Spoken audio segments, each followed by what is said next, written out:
Coming up on this week's Royal Exclusive, did Harry's UK comeback end in triumph or total chaos? Plus, where was Meghan? And is Prince Harry not actually ginger? Meanwhile, is Prince Andrew quietly riding his horse back into royal life?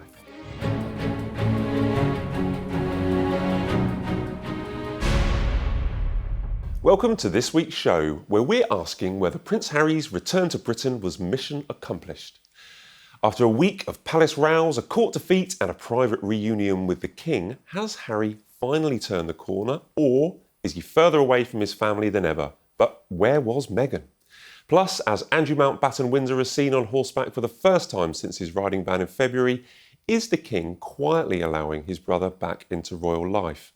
Meanwhile, William and Catherine looked every inch the future King and Queen at Wimbledon. Is their quiet approach paying off while Harry and Meghan continue to dominate the headlines? I'm Matt Wilkinson, Royal Editor of The Sun, and joining me to unpack it all are Bronte Coy, Royal Reporter for news.com.au, and Royal Biographer Robert Jobson. Welcome to you both. Robert, look, let's be honest, you know the inner workings of Buckingham Palace, you know the King. A royal aide said to me a couple of years ago that they'd tried everything with Harry. Okay, they'd given him everything he wanted. They had literally cut him off financially, they kicked him out of the house, and then they gave him the silent treatment. Okay, so all the talk, everything was happening with Spare and everything happening with Netflix. They gave him the silent treatment and hoped that this, child would just cry himself out.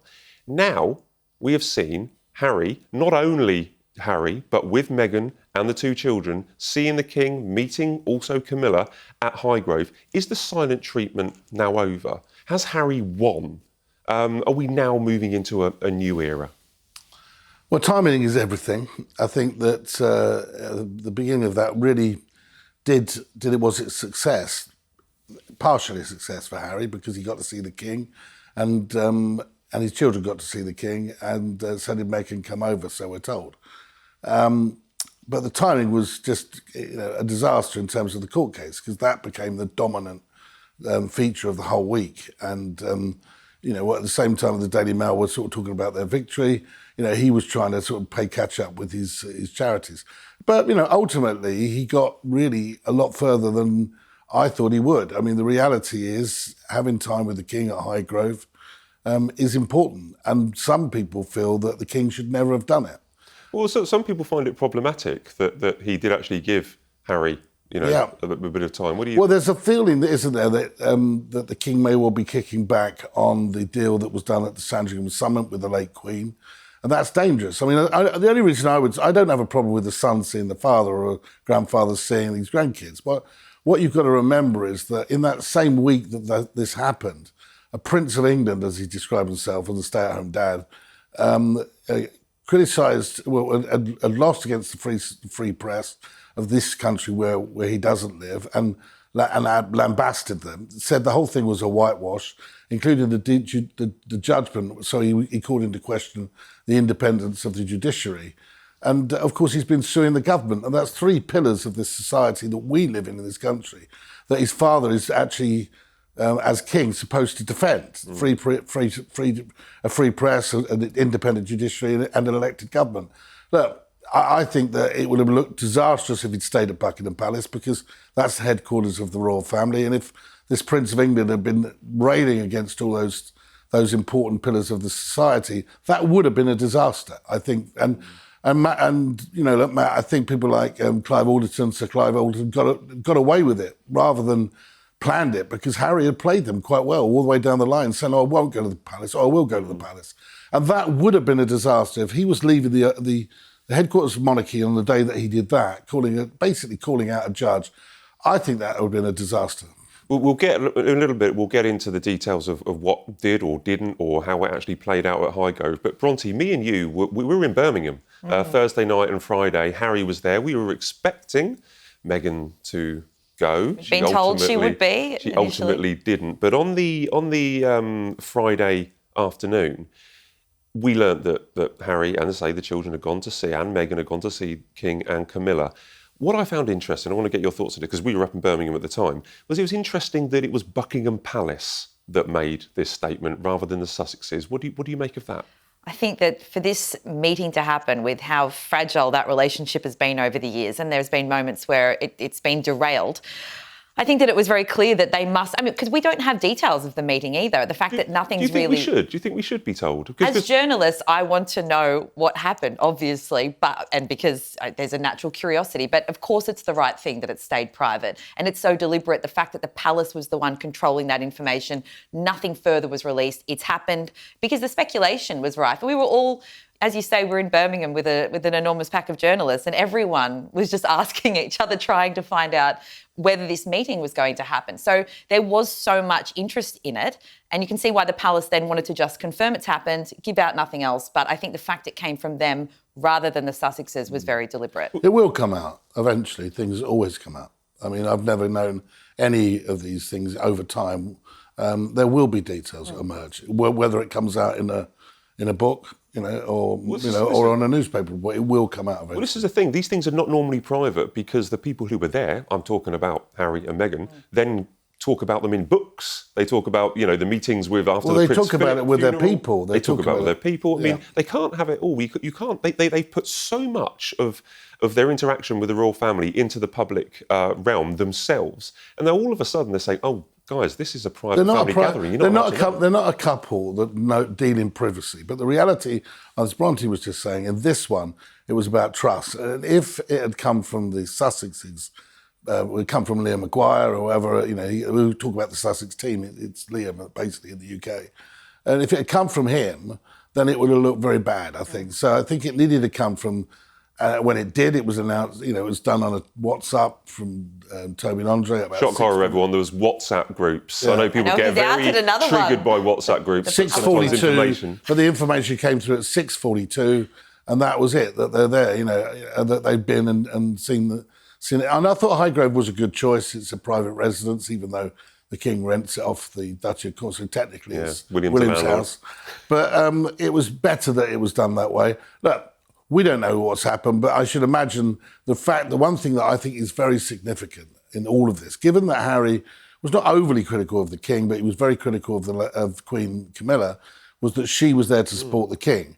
She was also there to witness what was said, and so that they are covering each other there. Because, Meghan and Harry have got a tendency really to try and get their own way and what they need. And I'm sure it would have been better with Camilla there and more difficult for them to almost push the King, who was a very kind man, a gentleman, I think, into a corner. And so she was, Diana used to call her the Rottweiler. Well, she was there to protect the King from whatever he might have, when Harry might have said, "Oh, look, I'm down 30 million this week," or whatever it is, after a court case, any chance of any more money. I'm sure none of that was discussed. And one thing I think would have been all the focus would have been on the children, which would have made it a lot easier to have that meeting, because a lot of stuff would have remained unsaid. We've all been in family situations where there've been squabbles, but if there's young kids involved, all the adults withdraw and they just let the kids play, and it's a lot easier. We've got to remember buffer, yes. Yeah, we've got to remember that this is all about innocent children. And I think the one thing I found a bit unsavoury actually in all of this over the last week or so is some of the vitriol from the morons on Twitter and X, whatever it's called, attacking children. About this. These children are completely innocent. And nothing, whatever's been said, it's nothing to do with them. They're just kids seeing their grandfather, and they're not some special, sort of tool for Harry and Meghan. End of the day, they're kids seeing a grandfather. And I think we should sometimes remember that and show a little bit of class when it comes to children. Anyway, but while Charles and Camilla saw Archie and Lilibet, we didn't see Meghan at all. Do you think that was wise? Do you think that was deliberate to keep them away from us?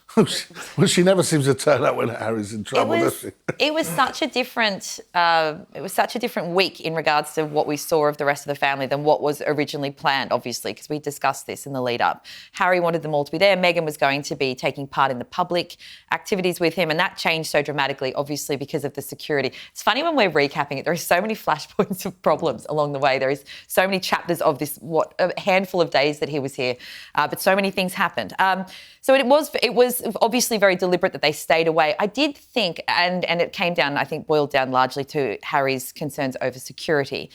But But I did think that after Harry had that court case disaster on the day one of his activities, I did have the thought watching him, especially when he got on stage and he put on, he had the mask on, but he would have been so rattled. I was thinking it would have been a good opportunity for her to be there with him as that was happening. He just seemed he cut a very solitary figure when it was in the middle of all of this drama unfolding. I just thought maybe she should have been there for that then. But she never supports, it's not good for her brand, being next to someone who's just lost. Well, yeah, but I'm just saying but as a husband and wife, I had the thought, I was thinking it would have been nice. Oh, they are married, you're all right.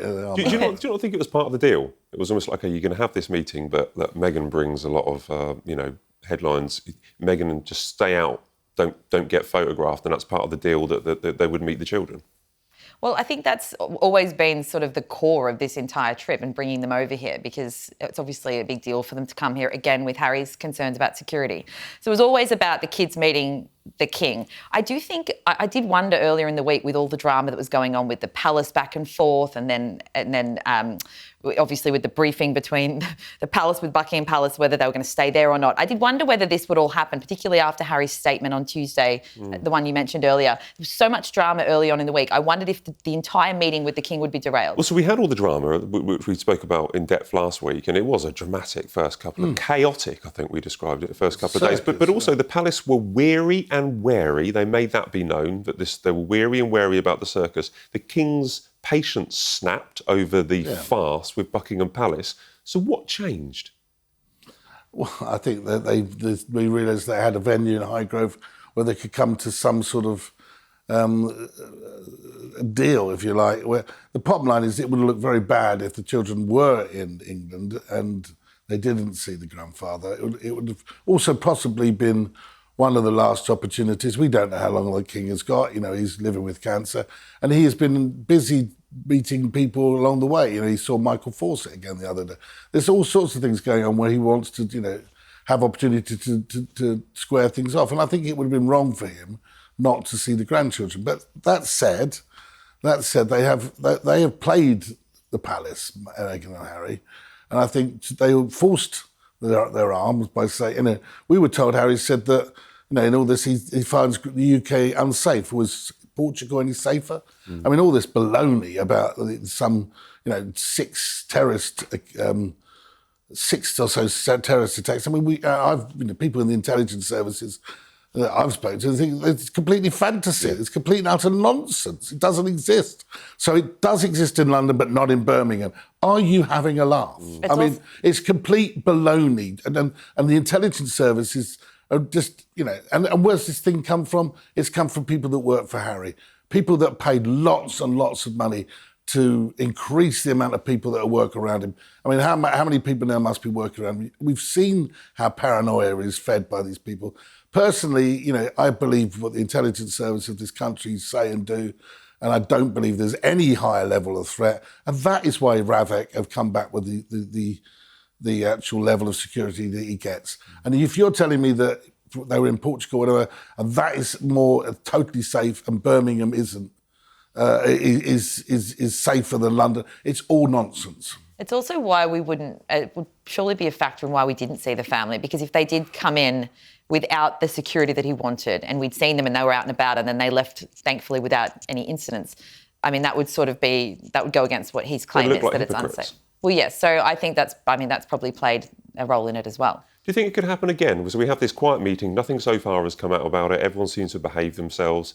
We've got, summer holiday soon, everyone's going to be up in Balmoral. Do you think that this will become regular? No. Really? I think, again, we don't have details. As Rob says, they may come out soon, but, you'd have to assume it went well. But it's also just this one meeting. I think it's like the first step on potentially a road to when they're here next year for the Invictus Games. They'll have a meeting then. But I can't see that they're going to be having cosy holidays. You've got to remember that William and Catherine, I should say. I know it's Catherine. They would surely very unhappy with the fact that this happened at all. And I don't think that there'll be any sort of broader family reunion. To be honest, I think they rise above it, William and Catherine. I think they rightly do. They've got enough on their plate. She's been recovering and they're they are planning for the future. Their children are doing their own thing. William's their oldest son, George, is going up to Eton. I think they're totally over the whole Meghan and Harry circus. The man-child that is Harry is, I find him an odd man, and he's 41 years old or something, and he's still behaving like a teenager and looking for all this sympathy. And we're coming on to it later, I'm sure, when we talk about whether he's ginger or not. These shows are tiresome. They're tiresome. That character is someone from 20 years ago. Is he ever going to grow up? I don't think so. But I think that, is it the end of this? Are we the king going to see him again? Yeah, I'm sure if he's coming over, he'll see his son again. Will we have the whole circus coming to town with all the bells and whistles of Meghan and the kids?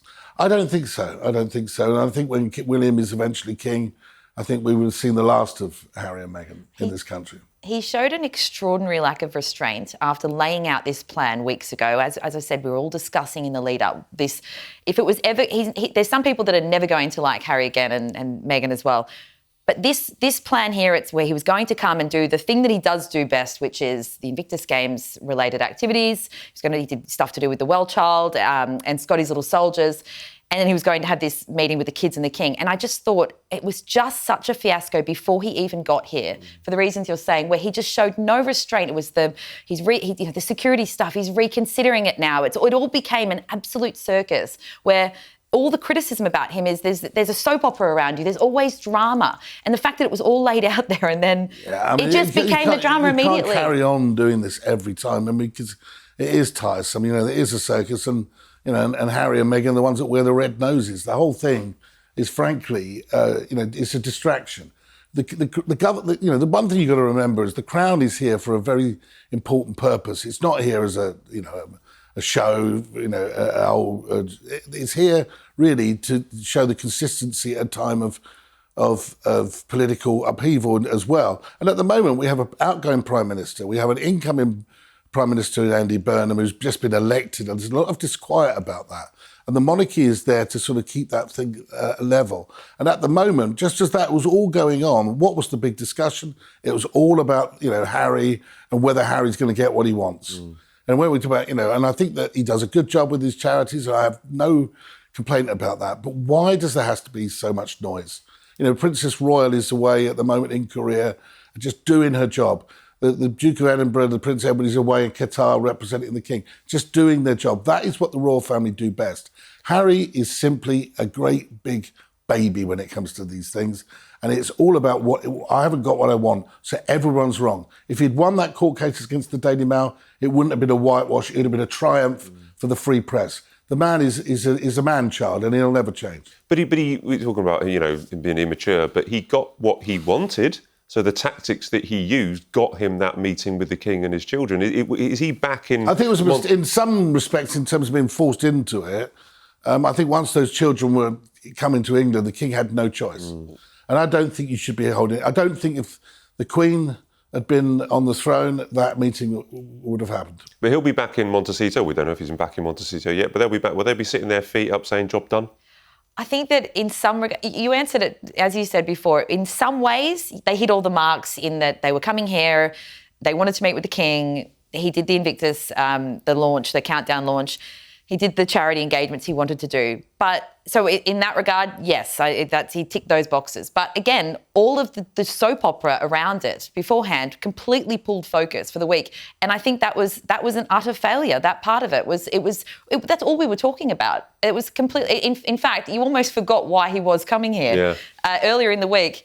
Because all we were talking about was, of course, that explosive statement. We were talking about that absolutely insane briefing conversation, as I said, between the palace and his team about where he was going to stay. Buckingham Palace, in a week that they just announced that after spending 370 million quid of our money, the taxpayers' money, no royal's going to ever live there anymore. No king's going to live there again. Yeah, it's good enough to, we can put Harry up in there.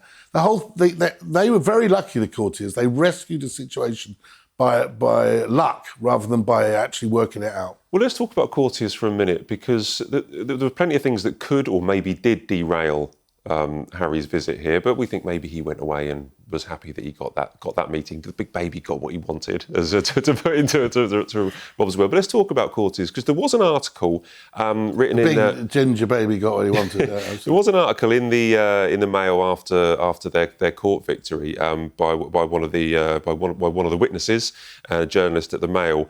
There was many things in it, but the one I want to pick up was she alleged, this was a front page story and we've spoken about it loads, where the Sussex courtiers and the King's courtiers met on a balcony. Now she alleges that actually came to her from the Sussex aide.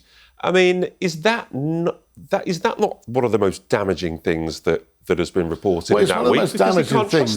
It's one of the most damaging things, but I don't think it's too good for the journalist, because the one thing you should do as a journalist, never reveal your source. So, either she's been told, Charlotte Griffiths, that that's good for their publicity after winning that case. But I mean, I was surprised you start naming sources. But now it's out in the open. How can Team Buckingham Palace and Team Montecito ever work again together if that was the case? Because it's claimed in there, I don't think... Well, I think it's right. I mean, we think it's right. But how can they ever talk to each other again after that? Well, they might not. We don't know.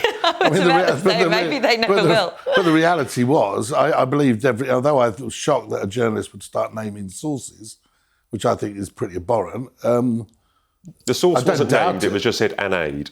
Yeah, but to be honest, there's only one. I mean, in the UK, there's not a team of people working for. Well, there were two back then, so you've got a 50% chance. Okay, well, I mean, we get when teams talking about Team Sussex. There's Liam Maguire in the UK and someone out in Montecito. There's not some army of people working for him. He's only got a cut. I mean, I know he's going to have to, and they better watch out for the jobs now, because I mean, he's got to find 30 million quid or whatever it is. We will move on from this topic, but do you think that Buckingham Palace and Montecito can move on with the fact that it's now been revealed that that's where it came from? It is damaging, but also It was a private meeting, remember? We had a private meeting this week, private family gathering. This was allegedly a private meeting sitting on a balcony, and that got leaked out. Well, it's not good for trust, is it? Yes, and someone had obviously leaked it, because you can see in the photos, even at the time, and I know you and I have been asking around a lot in that time trying to find out who did leak it.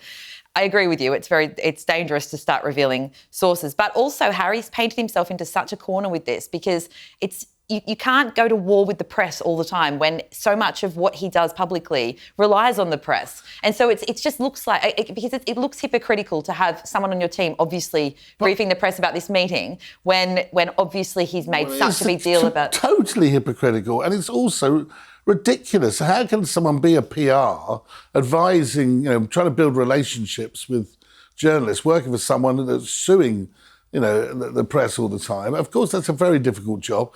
But if they are if the press start revealing who their sources are, then that's the end of what we do in our trade. So, you're supposed to go to prison before you reveal your source. And yet people are just saying, oh, yeah, they told me that. Unbelievable. Just to point out, it never ends, Rob. I mean, it's never going to be the end of there's always things happening with this family. I don't think it's the end of journalism, but I don't think it's the end of the story. But I think if journalists start giving away their sources without protecting their sources, is the worst thing that could possibly happen in journalism. It's one thing you cannot do. Right, final question before we move on to... we'll try to move on to the next topic. Who was the winner of last week? In the end, Harry and Meghan getting this meeting with the King and the kids was a big win. Who was the winner? I would say Lily and Archie, because they saw their grandfather, but there were no other winners. Yeah, fine. Right, so, Rob, you mentioned earlier about a podcast. You also... Joe Marler, so he was a former rugby player. He's a bit of a character, let's be honest. And he was in Traitors, and he was absolutely brilliant in the UK version of Traitors. He's got a podcast called Joe Marler Will See You Now. Harry appeared on it. Can I use the word banter? I don't often like the word banter, but it was 40 minutes of banter. The thing that jumped out to me was, and I don't know if this was banter, if it was jokes, if it was an attempt at a joke that failed. Harry says he's not ginger. He's Summer Auburn. I think he was. I mean, my brother's a redhead, and this is his favourite thing to do. He always says, I'm not suggesting that maybe he was serious. Maybe this is the hill that Harry wants to die on. But I know that my brother's favourite thing is to say it's a strawberry blonde. I think it's a bit of a redhead bit, but I don't know. He should own it at this point. As you said, he's a man in his 40s. Where does this chat sit with you in the week of, we had the family drama, we had him doing some nice charity things. Where does this podcast sit with you? Well, 1 minute you're going on about railing against the pillars of the United Kingdom's established society. The next minute you're talking about ginger and other things. All sorts of stuff. His grooming routine. And I thought that was all... I mean, it's all stuff that, you may get away with when you're 21, but not when you're 41. Is he going to be doing this in 10 years' time, playing the Harry, little banter lad type? I mean, it's getting a little bit... I mean, I thought some of it was totally unsavoury. He's 41 years old now. It's a really good point. Grow up, man. I think really, I think that if you are going to be taken seriously, start doing a few things that you should be taken seriously for. This is the sort of thing they started doing when they were when they were 20. And I thought the show actually, just about whether you're ginger or not. I mean, frankly, is that the level of conversation they've reached? Honestly, what a load of old baloney. I did laugh out loud a few times, but I don't like toilet humour, so that part I had to really skip over. I think there was just a heavy toilet humour, which I found quite surprising. I thought it was pathetic. But remember, he did rail against his brother. They used to have this thing about William being bored and Harry and William then said, "Oh, you're ginger," and all this. I mean, it was a joke that used to sort of happen a long time ago, and maybe he was, in his comments was sort of having a little pop at William. You never know, because there was always that banter about whether he's ginger or not, but who cares? He did reference his evolving hairline actually in the interview, I noticed. I feel like he's an evolving hairline. We did that on Friday when we were in Birmingham. He said, he did in his speech, he said, I started this 13 years ago. Some people look a little bit older, some people look a little bit younger, some people have less hair than they did back then. But we can't all have Matt's hairline. That's true. That is not an evolving hairline. That's very firmly established. I do think he's owning the baldness a little bit more now. I don't know if he has a choice. I think he's just reached that point, but I did notice that he did bring that up. But it was a rubbish show, though. I thought the whole show was a bit just a bit cheap, really. And what was the point of him appearing on it? Well, the point of it was to talk about Invictus Games, but as it's just a complete symbol of what happened last week, it was meant to be about Invictus Games, but that just got lost within all the noise. That's true. That's exactly what happened, yeah. It all got lost within the noise. As I said earlier, this was the thing. It should have been, it was such a clear playbook. He was going to come here. I don't think he's going to win over new legions of fans at any point, but here in Britain. But he was going to do what he does well, and that's the best shot he had. And as we said, it all got so noisy with everything else, you forgot what he was doing. Is this Invictus Games, though? There was some talk about whether it would carry on long term anyway, and it does require a lot of money from governments wherever it's being hosted. Oh, we've paid a lot of money. The British taxpayers have paid millions. Is this something long-term that will continue? Because that really is, that's to his credit that he has enabled it to continue. But that was also being called into question. But he's brought it back to Birmingham, as they pointed out on that show, because that's where the hospital was for soldiers when they were taken back to Afghanistan. So it's almost like they're calling it like their spiritual home. So I think they want to make this one absolutely huge, get the most coverage, so they do get more money, they do get more sponsors in the future. There's a lot resting. A lot riding on this, absolutely. Yeah. Good news, everybody. Did you know, and I only found out on the way to the studio this morning, this wonderful news that With Love Meghan is nominated for a Daytime Emmy. Is that a surprise? Yes. Look, I've always said we don't know what we want to do with Meghan. You don't want her in royal life. Totally get that. She has to go and get a job and earn money somehow. So she's launched the show. My biggest complaint about the show was just that I found it quite boring. So I am shocked. I mean, it was glossy. It was nicely produced. It just didn't have a lot of substance. I was actively bored. So when I saw that it had been nominated, I was surprised. I'm pretty sure her dad, Thomas, won. I think he's got 2 Emmys. Lighting. Was it a Grammy? Emmys or Grammys? He got a lighting, didn't he? It was a lighting. He won Emmys, yeah. But what's the quality? What do you have to do to get nominated for an Emmy? How does it work? It must be quite a low bar, is all I would say. Was it Outstanding Lifestyle Series? Nominated for Daytime Emmy for Outstanding that one. I don't know. I mean, how many lifestyle series are there? Maybe it just wasn't a very crowded field this year. But look, she's still well. She gets on with it, doesn't she? She still gets on with it because do you remember? I think you broke the story about MasterChef. That's coming out now. Yes, yes. Actually, I wrote about this yesterday. That episode's airing at the end of next week. Have you seen it? I've not seen it yet, no, but I've seen the promos. I mean, MasterChef people love it, but it's kind of With Love Meghan in that there's not there's not going to be any big news Didn't headlines out of it. Charles and Camilla did that in Australia as well, didn't they? Yeah, it's very family friendly. But I'm trying not to use the word beige. MasterChef is a good show, but it's. No, we're not going to be tuning in. No, but we had all the. I do want to just see when I'm watching it if I can sense tension, because I did break the story about the drama behind the scenes when they were filming that day. What? Because she was called Duchess of Sussex. Yes, I don't. Tell us more. So that was, I was told that they were standing outside the doors. So they do the big entrance. So you have the judge, Pauline Yeo in Australia, introduced her and used the phrase Duchess or royalty. And apparently her and her team were, I was told, very frustrated by that.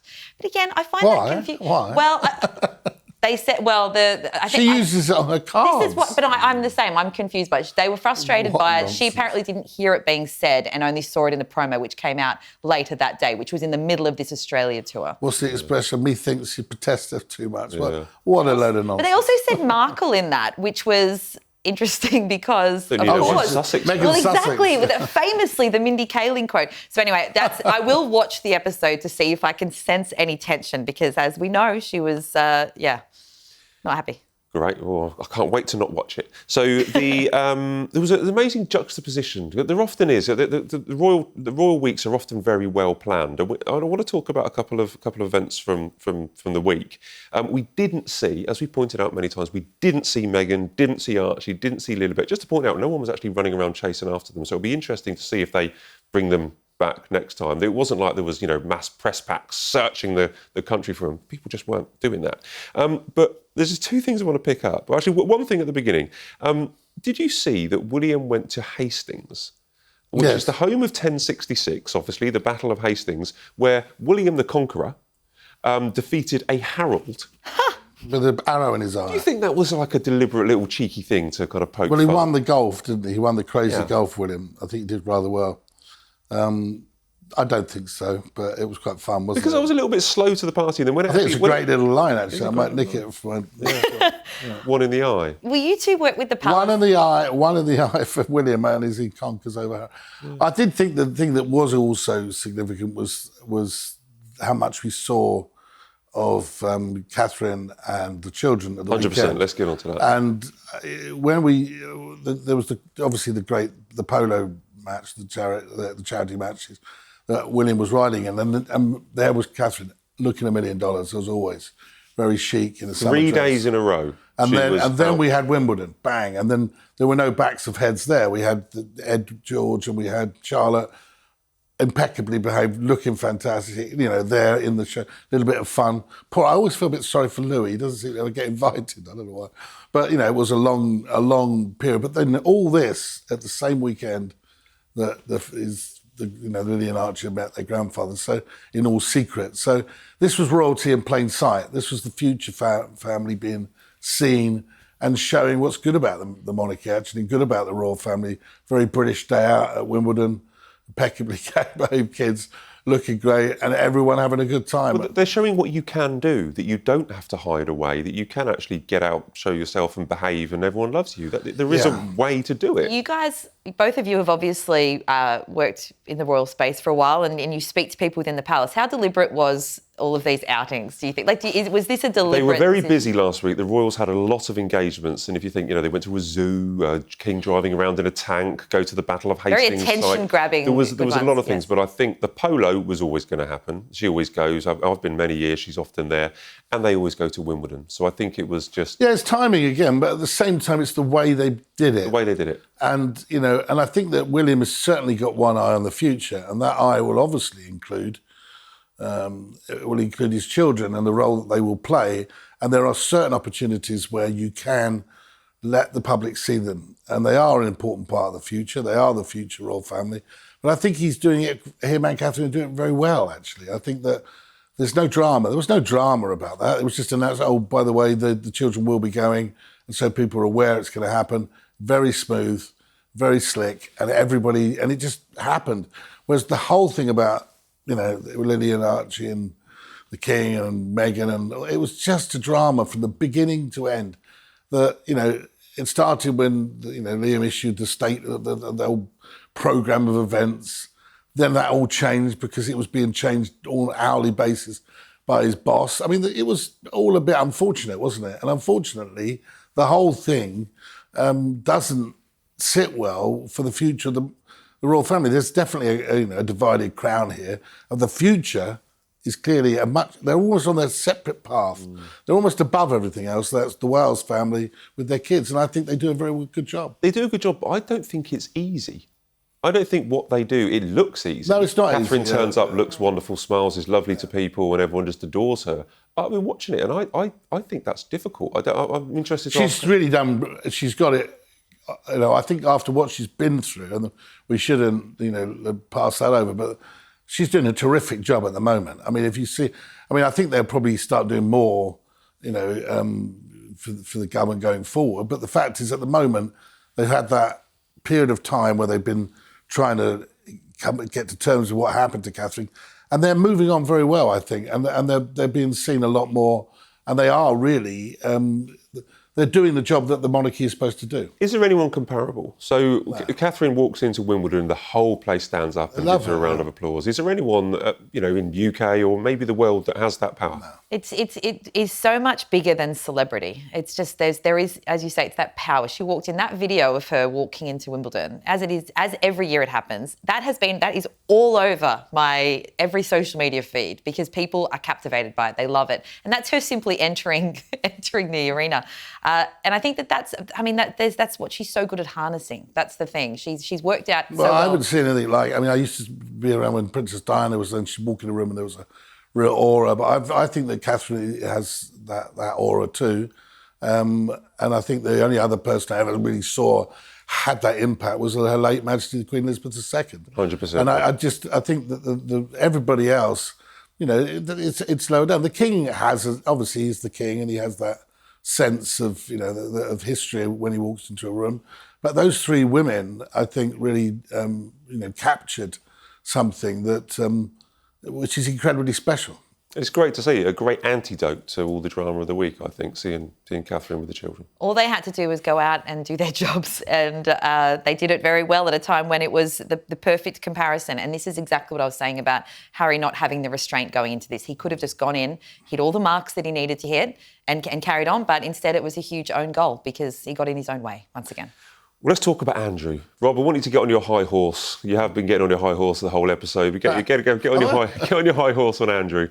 Famously, Andrew was always photographed at Windsor, and famously was on his horse. And what annoyed the palace was that he was often seen smiling, joking, waving at inappropriate times when things were coming out about Virginia Giuffre, when things were coming about Epstein. He'd be out on his high horse riding around. So the horses were taken away from him when he moved up to Marsh Farm. However, we do have pictures of him getting back onto his horse, but Rob, it's just temporary.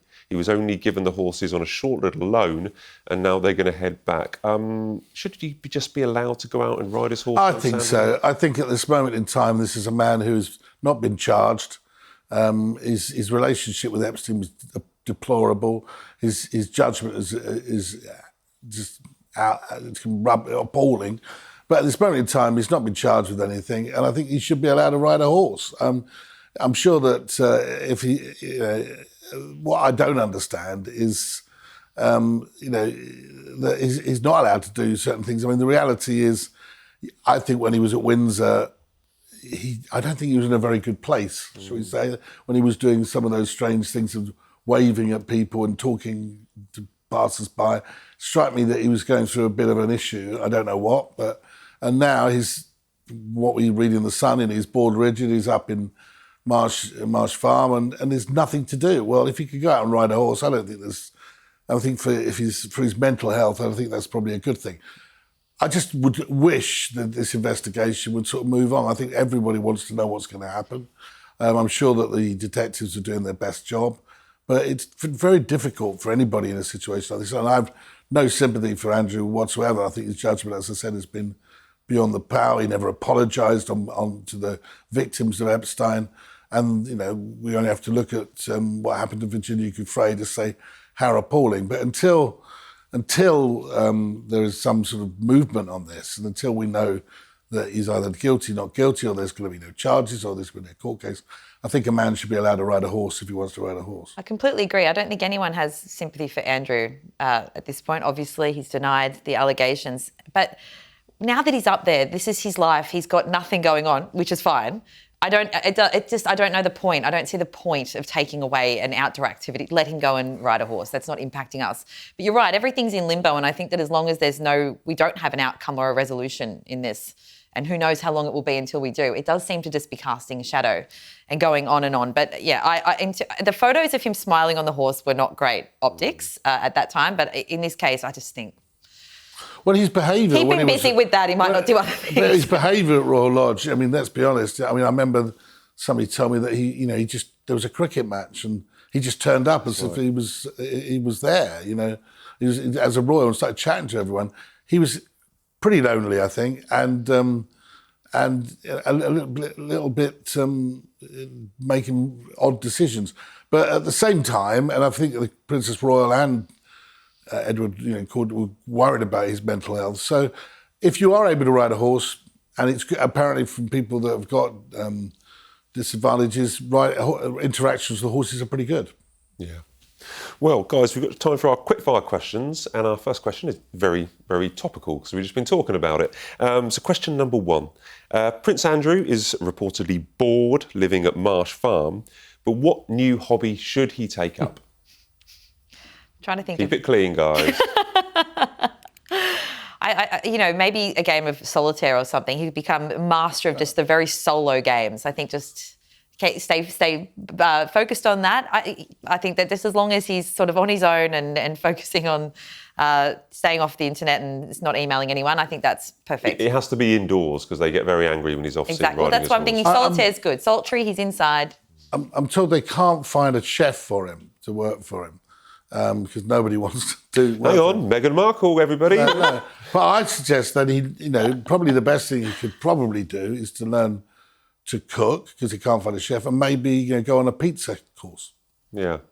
At Pizza Express. Immediately, We nearly got there. Pizza Question number 2. So on the podcast we were discussing earlier, Harry was asked who was the most famous person in his phone. He said 2 rugby players, Dylan Hartley and James Haskell.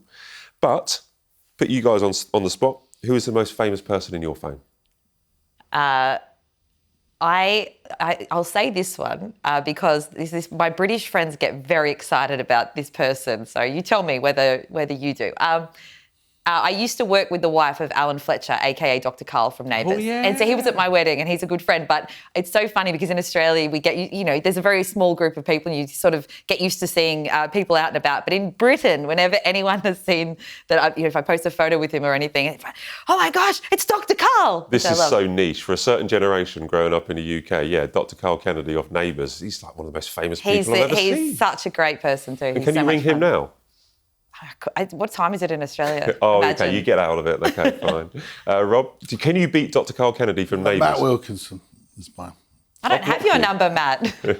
No, I've got a couple that are quite bad. I'm not sure I should really say that. No, it's a security thing, really, isn't it? But I mean, one of them is called Nigel. So, well, Does it rhyme with garage? Yeah, but I've got that number. But I have got a couple of other numbers that are quite famous. But I don't think I should say.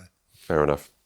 And finally, Fergie, or Sarah Ferguson, and comedian Alan Carr were reportedly planning a road trip TV show. But which royal and comedian would you like to see team up for a road trip? I can see the King and Michael McIntyre, that sort of style. I think Michael McIntyre is so funny, but that observational sort of thing. I'd love to see them the King. I'm sure he would annoy. Yeah, great show. That's a great show. Then I want to watch that. Who's the guy that is the one that's the long hair? Who was Russell Brand? Yeah, I think Russell Brand and Prince Andrew Mountbatten Windsor. Oh wow. I remember James Corden and Harry did like a bus tour around Los Angeles once. Wasn't that awful? No, don't repeat that. Yeah. All right, guys. Thanks very much. As I say, it was a crazy week, and it's good to properly digest and analyse everything that went on. So maybe we'll have a quieter couple of months without. That's when everyone says that. You know that it's all going to blow up. He's not allowed to say the Q word. Yeah. Always something blows up. I mean, and everyone says, "Oh, it's going to be a quiet August." Yeah. Never is. We know who to blame now if some news breaks. You've jinxed it. Yes. Yes. It always happens, I promise you. You know, the biggest stories in the royal calendar, you know, the death of the Queen, which, you know, was building up to, you know, I know it happened on September the 8th, but it was a pretty busy August that time. And of course, Princess Diana, I remember that. Rob, I was trying to finish on a positive light to end the show. Can we have a little positive? Well, you're going away on holiday. I've done my holiday. You went from Russell Brand and Andrew into that, and I actually thought that was quite a good one, but there we are. Time to finish. Thanks, guys. Generally, thanks for coming on. It's been Thank brilliant. you. Right, that's all we have time for on this week's Royal Exclusive. Thanks to my guests, Bronte and Robert, and thanks to you for watching. And as always, remember to comment as well as subscribe to us here on our Royal Exclusive YouTube channel for the latest royal news. We will see you next week.